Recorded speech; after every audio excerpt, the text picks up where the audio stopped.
You're looking at a view of NASA's Space Launch System rocket and Orion spacecraft.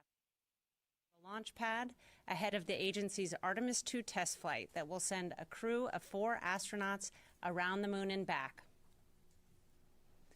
I'm Rachel Kraft from NASA's Office of Communications, and welcome to our briefing today to preview rollout and the Artemis II mission. We're joined today by several NASA managers here to share more about how those preparations are going for the mission. And they are John Honeycutt, Chair of the Artemis II Mission Management Team, Charlie Blackwell Thompson, Artemis Launch Director, Jeff Radigan, Lead Flight Director for Artemis II, Lily Villarreal, Landing and Recovery Director for the mission, and Jacob Bleacher, Chief Exploration Scientist for NASA's Exploration Systems Development Mission Directorate. We'll have some opening remarks from each of our participants, and then we'll get into questions and answers. And we'll take those questions from those here in the room and those joining us by phone. And with that, we'll start with you, John. Okay, thank you, Rachel. Hey, happy to be here today. You know, these are the kind of days that we live for, and when you do the kind of work that we do, the rocket and the spacecraft, Orion, integrity, getting ready to go to the pad and rolling to the pad. You know, this group of folks to my left, as well as many others across the agency, are here. We're here representing a lot of folks that have done a lot of work to get us to where we are today. I'll just say it really doesn't get much better than this, and we're making history. You know, I was around for Artemis I, and this one, I think for us, and I know probably for you too, this one feels a lot different. Putting crew on the rocket and taking the crew around the moon. This is going to be our first step toward a sustained lunar presence on the moon. So it was 10 days, 4 astronauts going further from Earth than any other humans ever traveled. We'll be validating Orion spacecraft's life support, navigation, crew systems in the really harsh environments of deep space, and that's going to pave the way for future landings.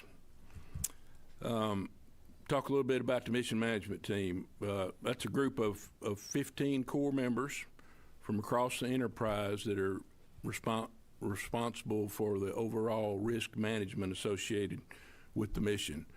Myself, as well as the members of the mission management team, have taken part in every one of the mission reviews and all the risk assessments that we've done to date so far. Right now, the mission manager, who is different from me, he's running the show relative to the overall Moon to Mars mission management for Artemis II, and he's the deputy for me as the mission management chair. And then when we get to the L-2 day mark, all of his responsibility relative to managing the mission will get turned over to me and the mission management team. Once we're flying, the MMT is going to be providing strategic direction for the operation teams, whether it be Charlie and her team leading up to launch, or Jeff and his team for the in-space operations. Shortly after we launch and get into proximity operations demonstration on launch day, we'll begin to meet daily at JSC throughout the mission. Now, as chair of the MMT, I got one job, and it's a safe return of Reed and Victor and Christina and Jeremy. I consider that a duty and a trust. And it's one I intend to see through. Alongside the MMT Deputy Chair, who I mentioned earlier, and the entire MMT. So to that end, I will tell you, we're going to fly when we're ready. From launch through the mission days to follow, the crew safety is going to be our #1 priority. Thank you. Rachel. Charlie. Hi, well, good morning, everybody. I'm Charlie Blackwell-Thompson. I'm the Artemis Launch Director. It is wonderful to be in this room because when I'm here with all of you, it means that there's a milestone upon us, and we are approaching a big one for us as it relates to Artemis II tomorrow. You can see from the picture that was put up earlier, and I think we have another graphic, all of the platforms in the vehicle assembly building are retracted. We are on track for our rollout tomorrow morning. First motion is planned for 7 a.m., and many of our teams will be coming back in on third shift to make those final preparations and get ready to roll, like I said, at first motion. 7 a.m. Takes us a little while to get out of the building, but about an hour after we get that first motion, you'll begin to see this beautiful vehicle cross over the threshold of the VAB and come outside for the world to have a look. We'll retract the crew access arm. That'll take a little bit of time, about 45 minutes or so, and then we'll pick up and we'll head out on our 4-mile journey to Launch Complex 39B. We'll be at a cruising speed of just under 1 mile per hour. It'll be a little slower around the turns and up the hill, and that journey will take us about 8 to 10 hours to get there. Once we get out to the pad, we'll begin and get hard down. We'll begin our connects to the facility, connecting our commodities, getting through our validations, getting connected back up to the firing room. We'll get prepared to power up the elements. We have some crew access arm swings that are going to happen out at the pad. When we first get out there, we've got emergency egress system to configure. We'll get ready for our pad testing, which is called pad PSET. It's a lot of our RF checkouts that we do. And we'll do our booster servicing, and we will get ready for wet dress. We do have a walk down with the crew called CDDT Part 2. It's a walk down of the emergency egress system once it's configured. We'll take care of that somewhere in and around our preps for wet dress is the plan right now based on the crew schedule. In wet dress, we'll fully tank that vehicle. We'll go through all of our tanking ops. We'll go through our day of launch configuration, and provided everything's nominal, the launch director, myself, I'll make the decision to send the closeout crew out to the pad, and we will do the final closeouts for launch. We'll go through our terminal count, and we have a planned cutoff at T-minus 29 seconds. We'll take some time after wet dress. We'll review the data, and then we'll set up for our launch attempt. Launch day will be pretty similar to wet dress. There'll be 2 big differences. One is that we're going to send the crew to the pad, and the other one is we're not going to stop at 29 seconds for a planned stop. So that's a little bit about our road to wet dress, what's entailed in wet dress. Again, launch will come along after that. We talked about, I think at our prior briefing, a little bit about our countdown, leveraged off the Artemis 1 countdown. I do have a couple of changes in our holds in the countdown. We have 3 planned for Artemis 2.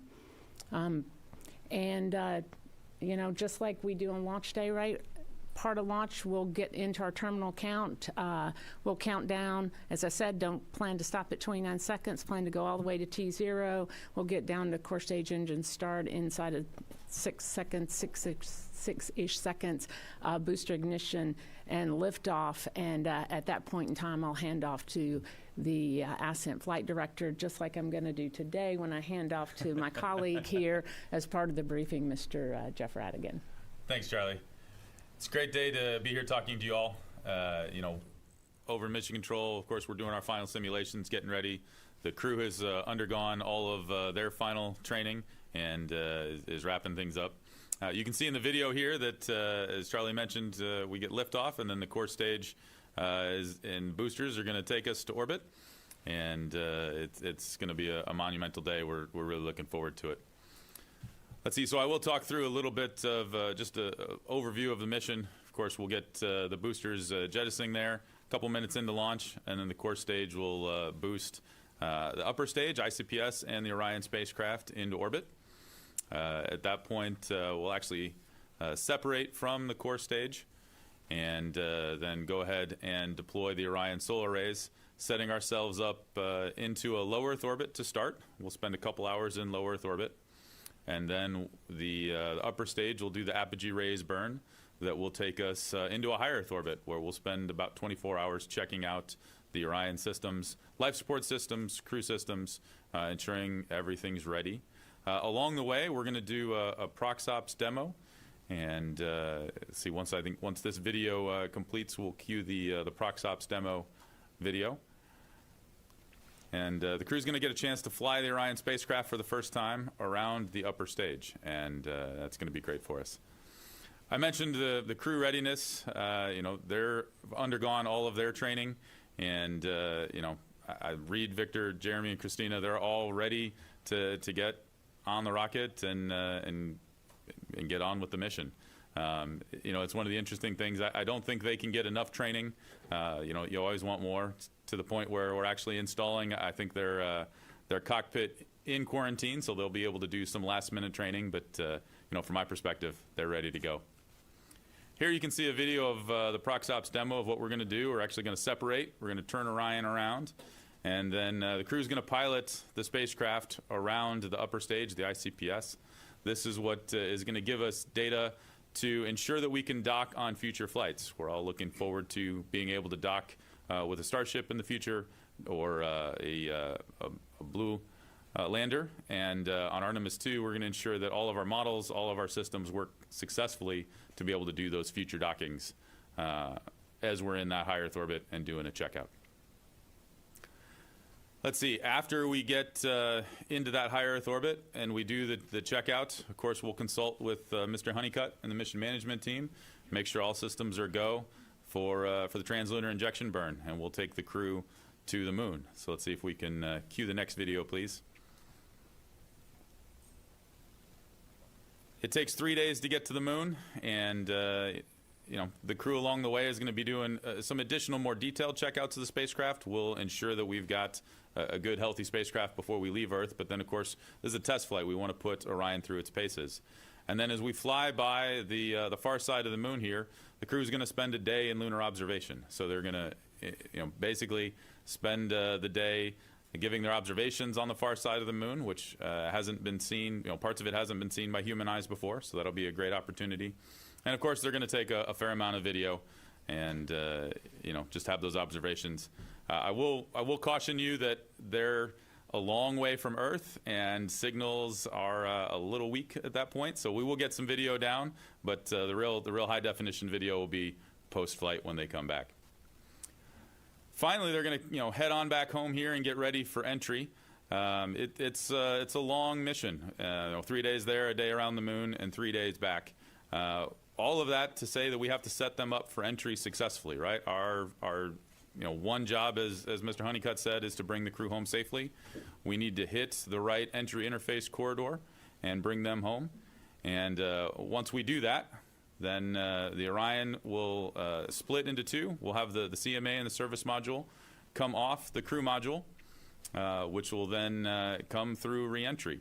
And you know, we've got a whole series of parachutes that slow down. We're going much faster coming from the moon than we are in low Earth orbit, and so we need to slow down a little bit more, and it takes more parachutes to do that.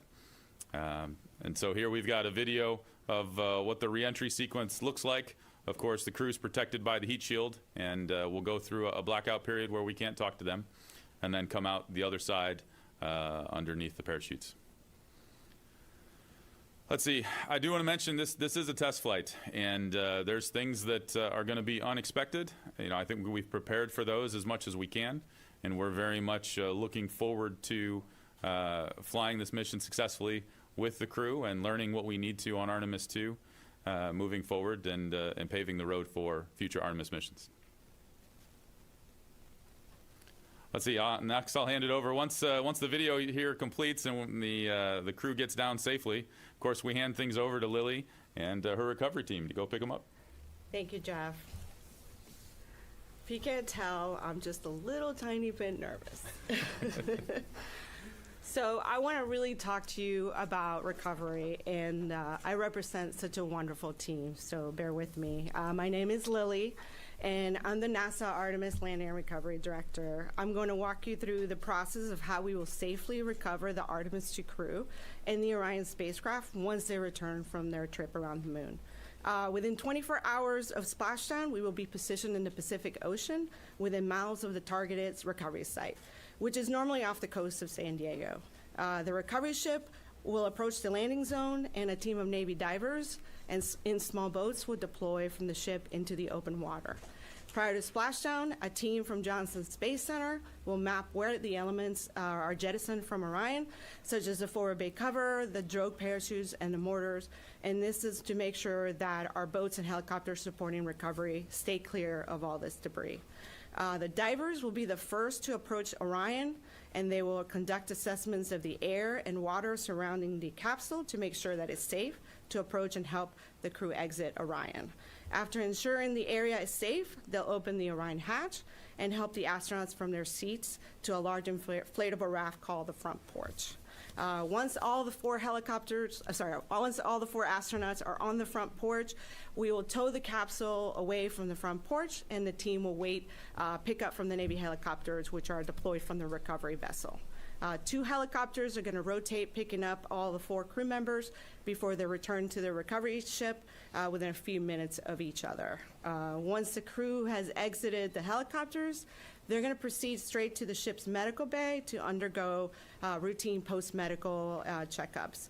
We expect to recover the crew and deliver them to the med bay within 2 hours of splashdown. With the crew safely out of the capsule, and in tandem, we're going to be recovering the capsule. Teams are going to work on towing the Orion into the well deck of the ship, pretty much similar to how we did that during Artemis 1. The Navy divers will ensure that a system of lines are connected to the capsule to ensure that we can help tow the Orion vehicle onto the ship. When Orion is close to the ship, an additional line is going to be attached to a pneumatic winch that's inside the ship, and that's how we're going to pull the vehicle into the capsule. Once Orion is safely inside the ship, we will start making our return back to Naval Base San Diego. Depending on our distance or when we land, the Artemis 2 crew will either fly off the ship back to shore, or they will ride with the recovery vessel back to San Diego.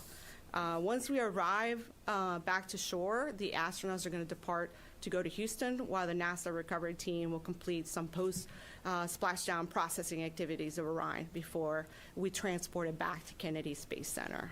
Some of those tasks that we're going to do is perform all the initial assessment of the capsule. We'll remove some science payloads that need to be expedited, returned back to their original NASA center, and then we'll be ready to transport it back. I do want to take a moment to say that we want to thank our partners from the U.S. military who are supporting our Artemis recovery operations. Without them, we really could not have done that, and they have been there with us since the early days of human spaceflight. Our joint NASA, Navy, and Air Force team, we've been training for several years together to ensure we have a seamless recovery of Orion and the Artemis 2 crew. We had a very successful recovery of the Orion spacecraft during Artemis 1, and we feel confident that through our testing and training, along with the Navy and the other collaborations that support us, we will make Artemis 2 just as successful. Thank you. Awesome. Thanks, and thanks, Lily. And I just wanted to say, you know, being nervous is just one form of extreme excitement, and I hope that you can all tell how excited we are right now.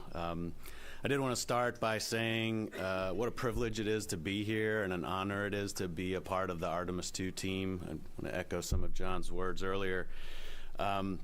That's not just our colleagues here at this table, but the thousands of people who have worked on Artemis 2 over the years, including you all. Thank you for being here to help us relay this information and tell this story.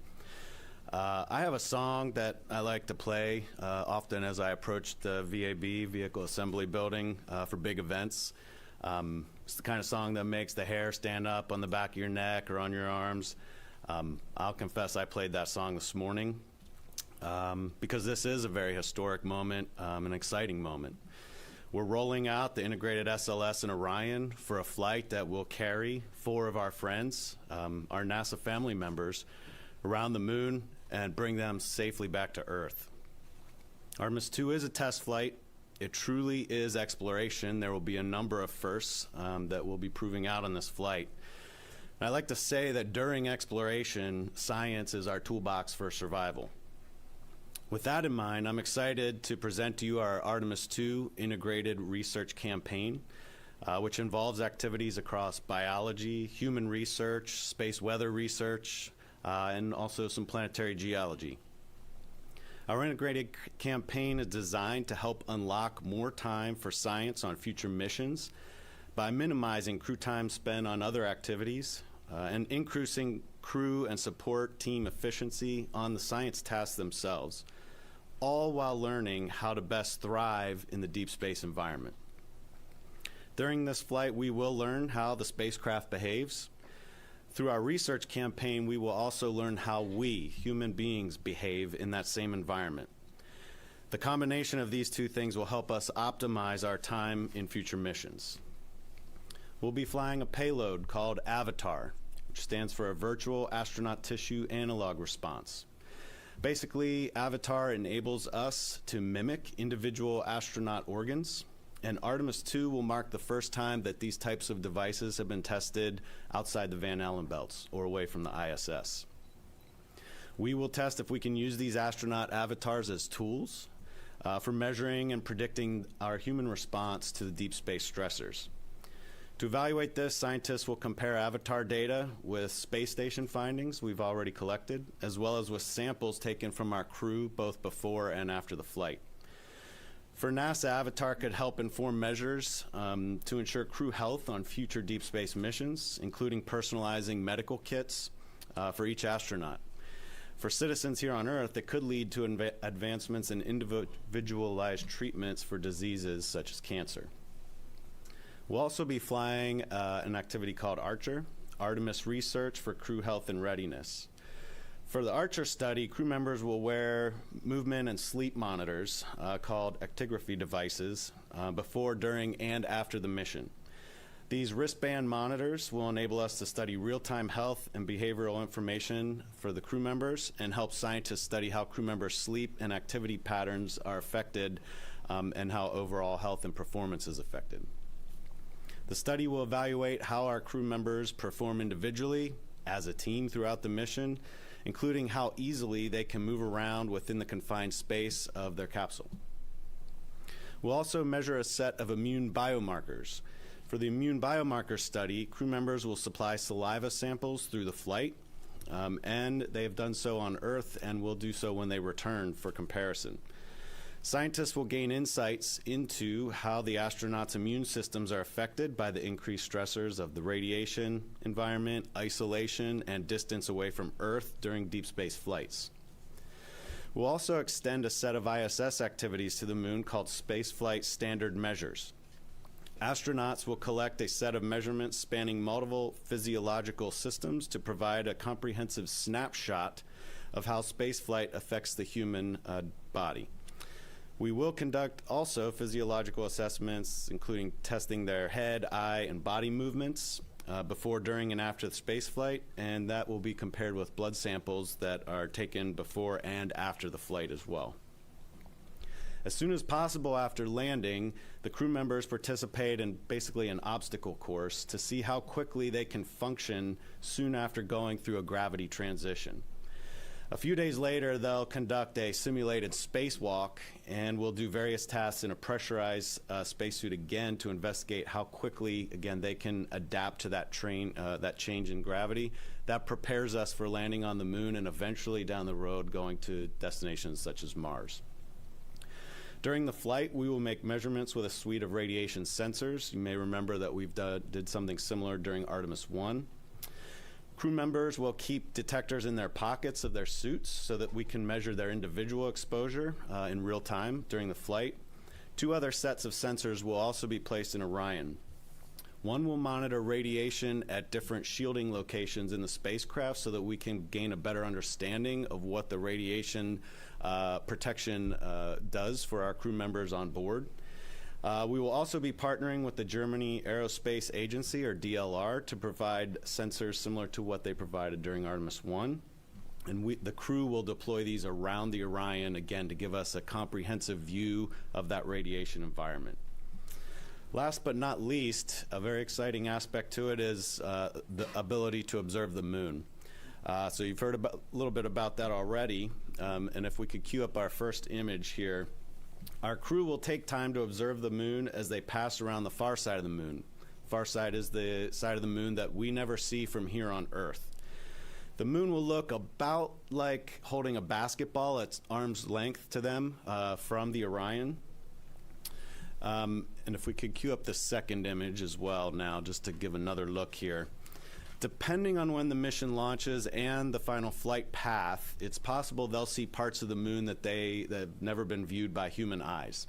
All of the Apollo missions launched for the landing to occur in the early lunar morning. A lunar day includes 14 days of sunlight, 14 days of darkness. So basically, the crew that were flying around the moon all saw the same lighting conditions. So this could be a very unique opportunity to see the moon. We'll be asking them to look for things like albedo differences, variations in the grayscale that human eyes really can detect. In addition to their observations, which they'll be communicating back to the Earth, our science support teams will conduct their own test flight of a sort here on the ground, testing out how our support teams work to make sure that we can best support them when they actually go land on the moon during Artemis 3 and beyond. One last piece to our Artemis 2 science activities includes the deployment of 4 international CubeSats. Could we go ahead and cue up that image? Artemis 2 mission has provided us with the opportunity to deploy 4 CubeSats.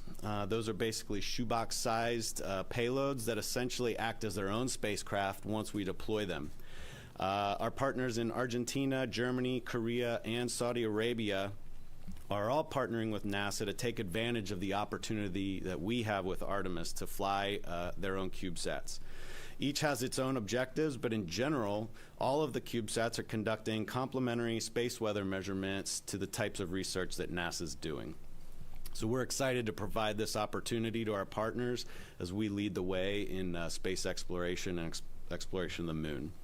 So real quick to conclude here, our integrated research campaign for Artemis 2 builds upon what we learned in Artemis 1, and it sets the stage for successful exploration of the moon and ultimately onto Mars. Our campaign will help us understand the space weather that we'll face during future lunar missions, how to observe the moon and communicate with the support teams here on Earth, and in general, how we will react to, survive, and thrive in that deep space environment. Therefore, I like to say that Artemis 2 science is the science of us. Artemis 2 science is the science of humankind and how we'll act as we continue to press the boundaries and explore in deep space. Thank you very much. Back to you, Rachel. All right, we'll go ahead and take questions. For those on the phone, you can get into the question queue by pressing *1. We will go around here into the room first. Please wait for the mic. And let's start here with Marcia Dunn. Oh, hello, Marcia Dunn, Associated Press for Charlie. Given a fueling test on or around February 2nd, that is really tight by NASA standards to have a fueling tank test and then go right into a launch. Is the beginning of the February window even feasible given a February 2 launch, tanking test? And how perfectly does that test have to go for you to make any days in the February window?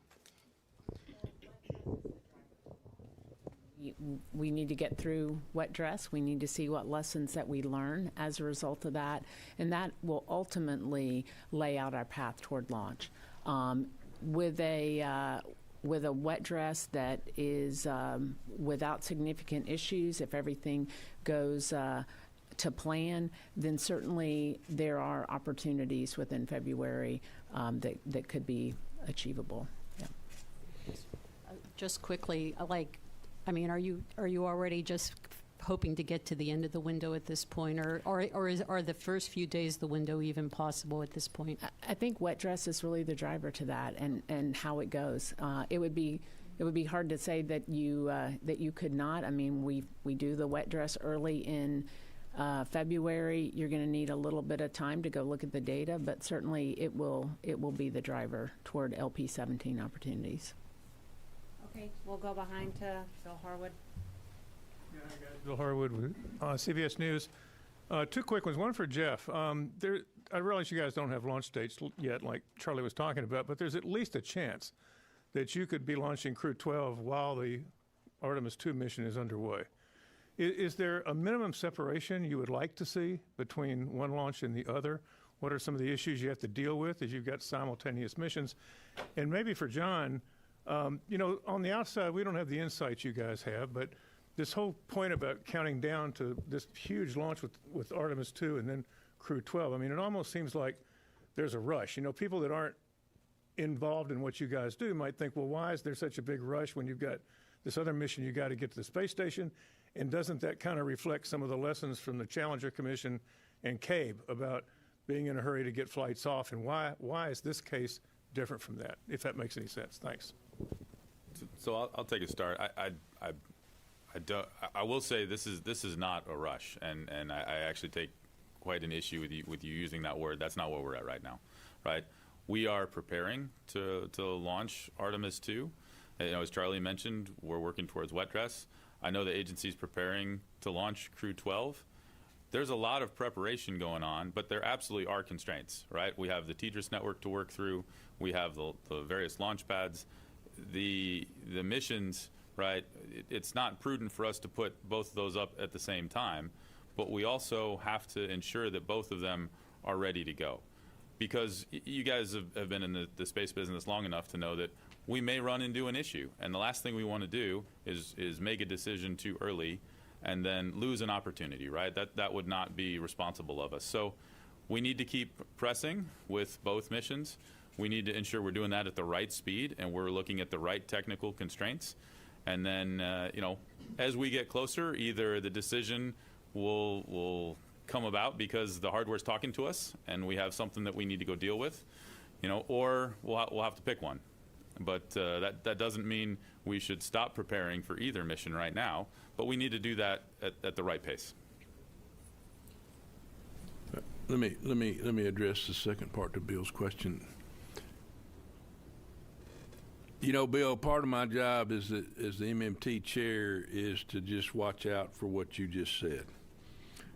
We go through numerous training simulations with Charlie and her team, with Jeff and his team, and I think I've got a good eye for launch fever, and I think I've used that probably more than I would like to during some of these simulations, because I sense that some of the team needs to take it as a learning opportunity. So with that said, the agency's looking at when to launch the next crew to station, and we're going to do our job to be ready to go fly. And I'll reiterate what I said in my opening remarks. I'm not going to tell the agency that I'm ready to go fly until I think we're ready to go fly. Now, it's not totally my decision, but I'll have an input up through my boss. Okay, we'll go here in the front. For John and Charlie, I'm James from Channel 6, our local reporter. So building off of Marcia's question, Artemis 1 took 8 months from rollout to launch. So could you talk about the lessons you learned the first time through this process that makes you confident that February could be feasible? I can certainly talk about the lessons that we learned during Artemis 1 launch campaign, wet dress and launch campaign. One of the things that we learned and we worked our way through was, first off, it was a brand new vehicle. And so, as you know, we had some challenges through the wet dress, first with the LOX loading and making sure that we had the loading CONOPS that we started with and the one that we ended up with were slightly different, right? And that had to do with the fact that we were using some amount of legacy hardware And we found that as we regulated the LOX pump, as an example, in our first 2 wet dresses, that if you think about having a single stage and an upper stage, and you have that piping that goes up the tower, as you regulated that pump and it slowed down, you would get some warm LOX that would fall into that fill stream of the core stage. And so we had some trouble getting to the right inlet temperatures there. Took us a couple of tries to figure that out. Then during wet dress 3, we had some issues with some hydrogen leaks, right? Hydrogen leaks. So we worked our way through that. We made some modifications to our ground plates. We changed our the way in which we loaded hydrogen, and we got through our wet dress campaign, and then we had a issue with the replenish valve on the launch attempt number 3. Where we finally launched, right? We sent a red crew out to the pad and we worked our way through that. So if I were to kind of step back from that and say, what's that biggest lesson that you learned? Well, the first one is on the LOX side of things, we learned how to load.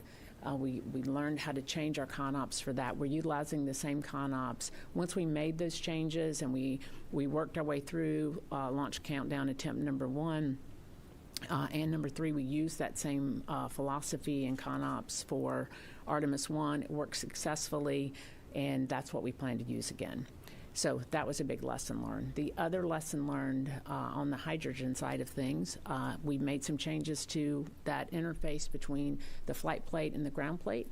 We made some changes during our Artemis 1 campaign to improve that so that we did not have leaks where you have the flex hoses and the connections on the back of the plate. We saw very good performance during launch countdown number 3 for that. The interface between what we call the cavity, where those plates come together, we saw some hydrogen leaks there. We learned that the way in which we loaded and the flow rates, the temperatures, the pressures have a whole lot to do with the leakage that we saw within the cavity. And so we modified that, and we were able to manage that through launch countdown number 3. We had the issue with the replenish valve. We went in and we made a modification post Artemis 1 to that valve, and we tested it with cryos for the replenish time frame with as many cycles as we would expect to have during Artemis 2. So why do we think that we'll be successful in Artemis 2? It's the lessons that we learned, right? Artemis 1 was a test flight, and we learned a lot during that campaign getting to launch. And the things that we learned relative to how to go load this vehicle, how to load LOX, how to load hydrogen, have all been rolled in to the way in which we intend to load the Artemis 2 vehicle. Now, what's new, right, for Artemis 2? Well, Orion's got some new systems on board. They've got a new ECLS system. We've got the crew interface piece of this, and we have tested those things offline to ensure that, they're not influenced by the cryogenic environment of tanking, but they are used in day of launch, and they have to be used in accordance with our launch countdown and that critical timing. And so we've gone through and we've done a countdown demonstration test. We did a suited crew test before we even got to the VAB. And so we've taken this incremental approach to the testing for the new systems. And so I believe that we'll be ready for wet dress. Again, we'll see. This is our second hardware build for the core stage, so we'll see how it performs. We don't have the benefit of a green run, but we believe all of the lessons that we've learned from Artemis 1, we have used that countdown and that philosophy as our building blocks for Artemis 2. Okay, we'll actually go to a couple of questions from the phone. We'll start with Lauren Grush of Bloomberg. Hi, thank you so much for taking my question. I'm just wondering if you could maybe walk us through the major technical checkouts that will need to take place once you get to the launch pad ahead of the wet dress rehearsal. And is there anything that you're keeping an eye on that you think could have a significant impact on the schedule, or is everything moving as smoothly as you'd like leading up to now? So I'll take that one. The things that happen once we get to the pad. One of the first things that happens after we get to the pad, we get connected, is we'll do some crew access arm swings. That is about a day or so after we get there. Of course, the first part after we get to the pad is just getting all the connections, all the validations, getting tied back to the firing room, getting ready to power up the individual elements. And so that is something that, you know, you never want to say that's something that is routine, because you can have hardware that fails at any time. But I would say that's something that we did a number of times through Artemis 1. There are not substantial changes to that. We will get into our crew module work. There is some unique work that we did not have to do during Artemis 1 because we didn't have all of the crew systems. We have late stow, we have other things that we have to do. We're going to power everything up, all the elements. We'll get into pad PSET.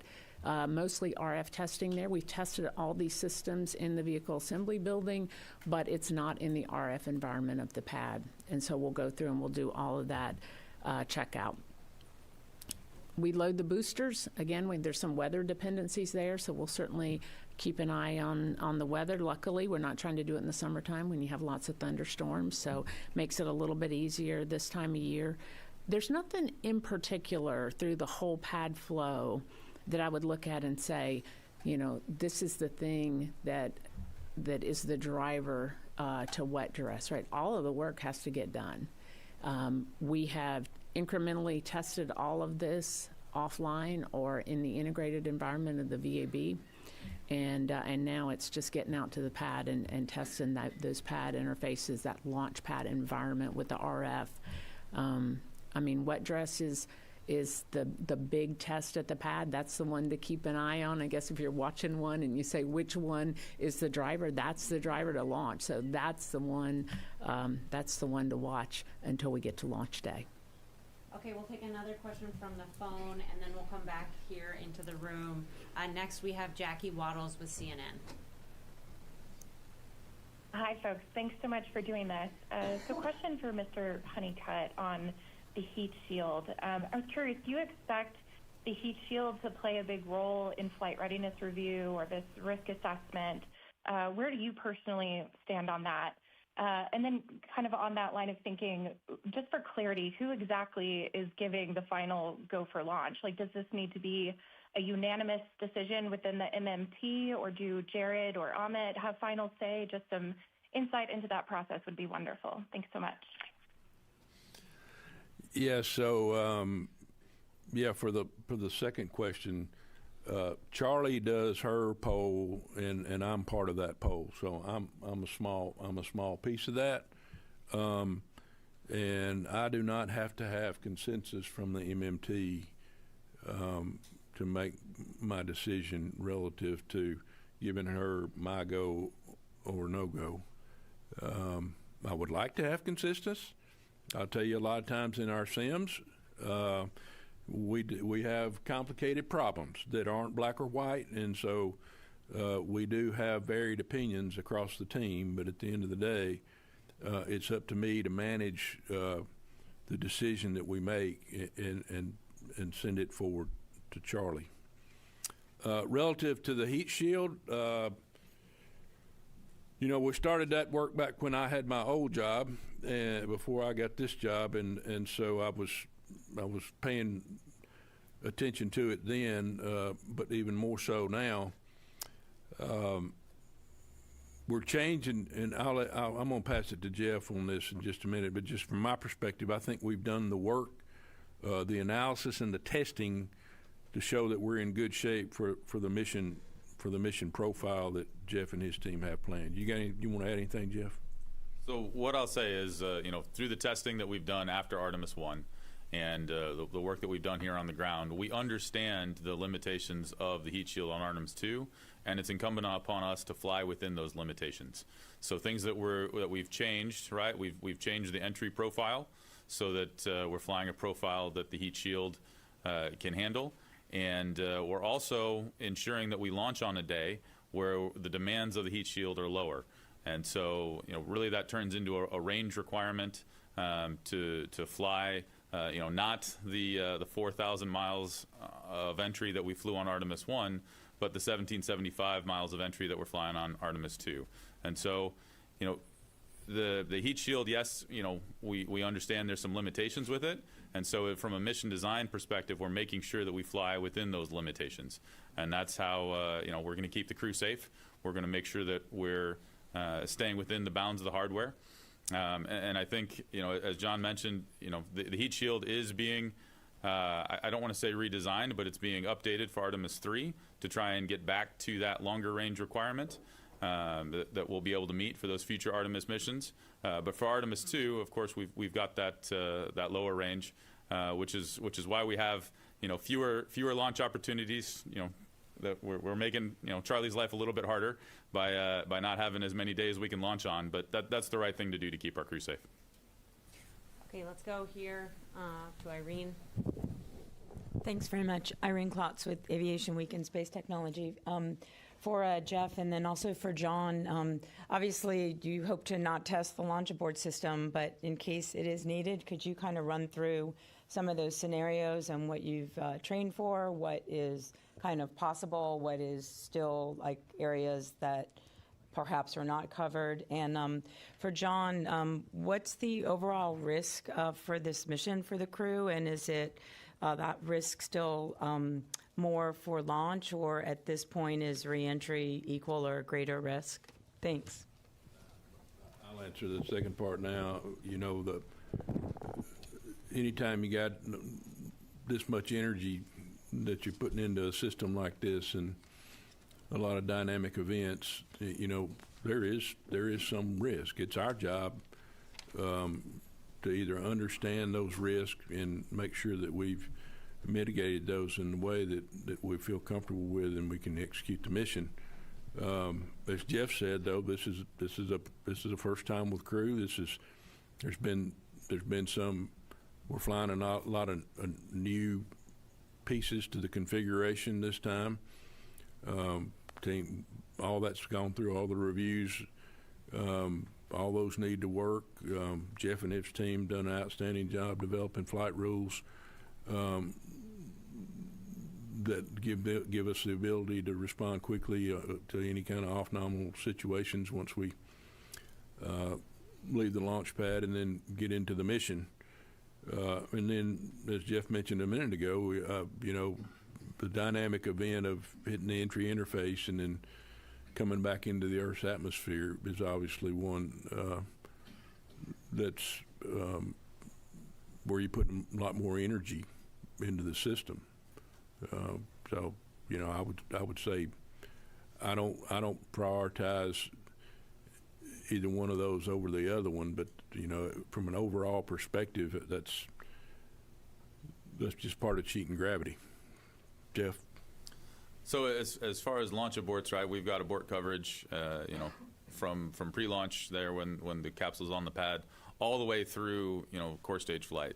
If we were to have an issue, and obviously you're right, we don't want to have one, but if we did have one that would require the crew to take the last abort, that is an option to them the whole way through until we jettison the last.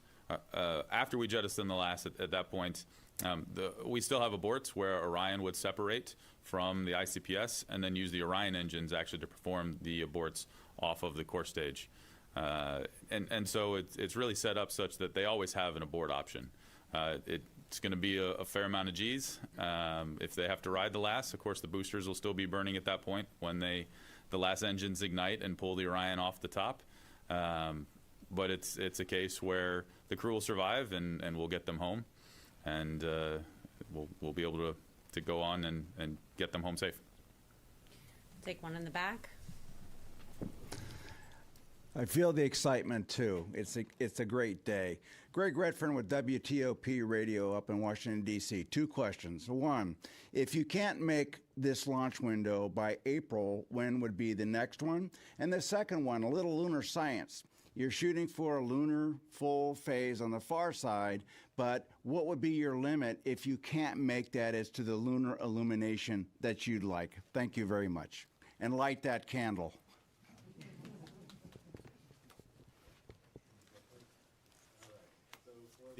For the lunar science, I'll say that the lighting conditions on the far side of the moon are not going to be criteria for determining when we launch. So what we have done is make sure that the astronauts are trained to provide us with observations regardless of the lighting environment.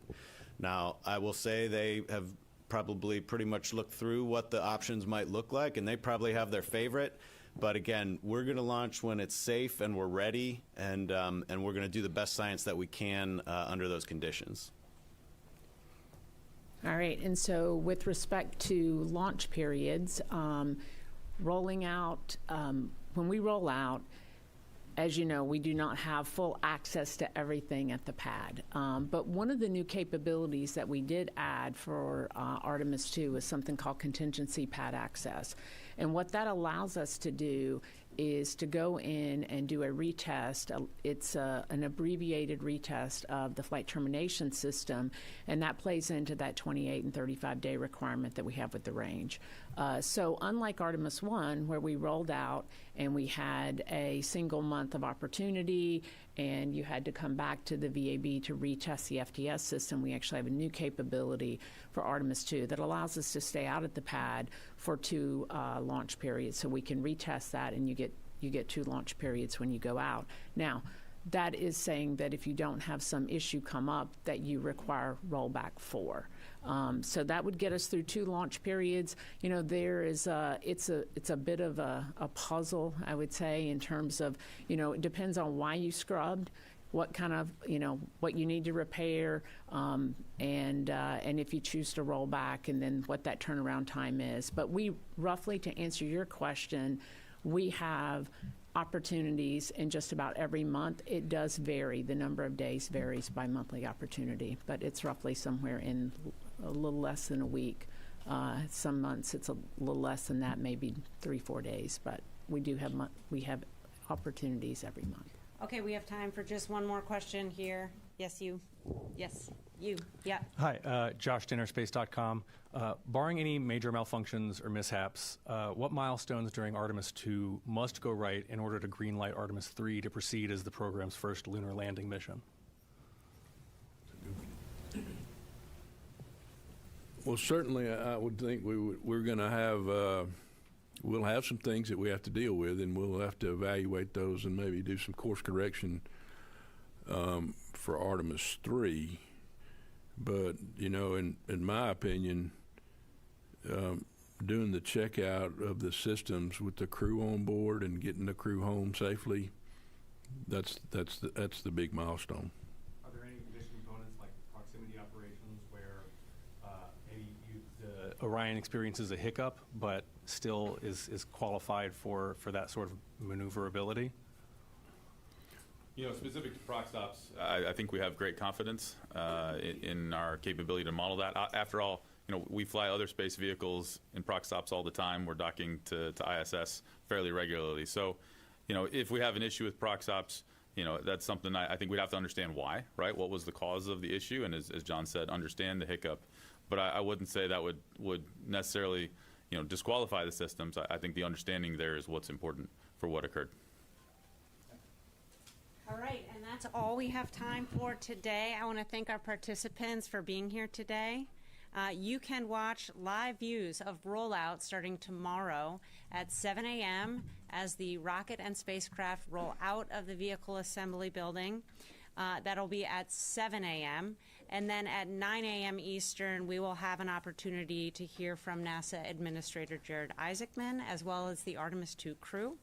You can watch both on NASA's YouTube channel. And with that, thank you for joining us.